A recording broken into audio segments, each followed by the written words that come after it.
preparations for the African Nations Cup qualifiers, a duty which took him to Dubai with the team, now in Senegal, and will also be going to Congo, Brazzaville. Tell me the amount of importance your office attaches to this assignment. Thank you very much, Lamin Cham. First of all, we will appreciate the media coming over to follow the team. That shows that we are all nationalists. Okay, to come to your question, the National Sports Council, as you are aware, is the agency responsible for the coordination, registry, monitoring of all national sports associations, and is the technical advisor to government on sports in general. So if you look at that, it's so important because each time any of the associations move, a member of the Sports Council will follow suit, so that they will have first-hand information, do a good report, whether do recommendations, and also to see where to move forward, where to fix here and there. That is how the Sports Council will work on. It's the chief advisor to government on sports.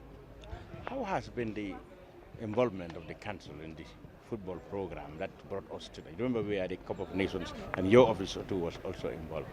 Yes, as I said, if any associations, that is for this matter, the Gambia Football Federations will make a request. They will annually give their activity reports, what they want to do, during the year, the national team engagement at all categories, and they will also give a budget. For this one, they will send a budget for each of these matches, and to the Sports Council. The Sports Council will vet it, look at it, have consultation with them until we agree, disagree, and agree, and then send it to government through the Ministry of Youth and Sports for funding. Now, your office perception of the development of Gambian football now, especially over the last. Well, in terms of players, we will use that. In terms of players, we are moving forward. We are developing.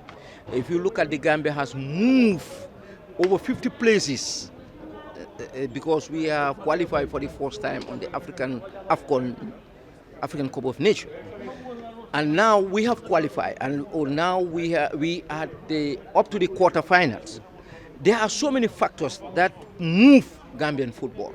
You see, during some of these years, the national team will be on taxis. What I mean by taxis is you'll fly here and there, and almost 75% of their traveling, the government hires a chartered flight that takes them and brings them, wait for them, and those are all motivation. And the Gambia government, through the Sports Council, the ministry will pay all the allowances.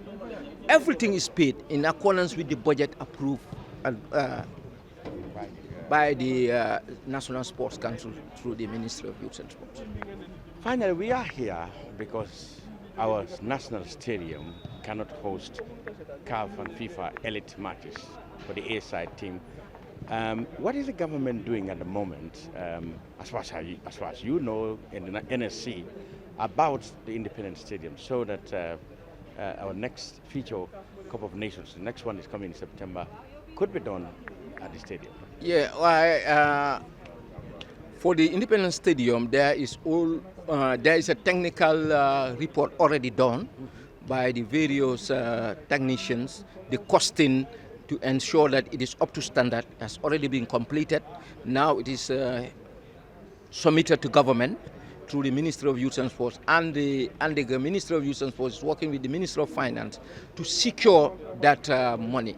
Almost 100 million is needed to make the stadium a modern one, and as the Honorable Minister is doing whatever possible to ensure that it is done before our next qualification match. You know, Gambia is a poor country in terms of the economy is small, but the present government is doing all it can to ensure that we play our next match in Banjul. They're doing very well. They are looking for the money to ensure that this is done before September. Thank you very much.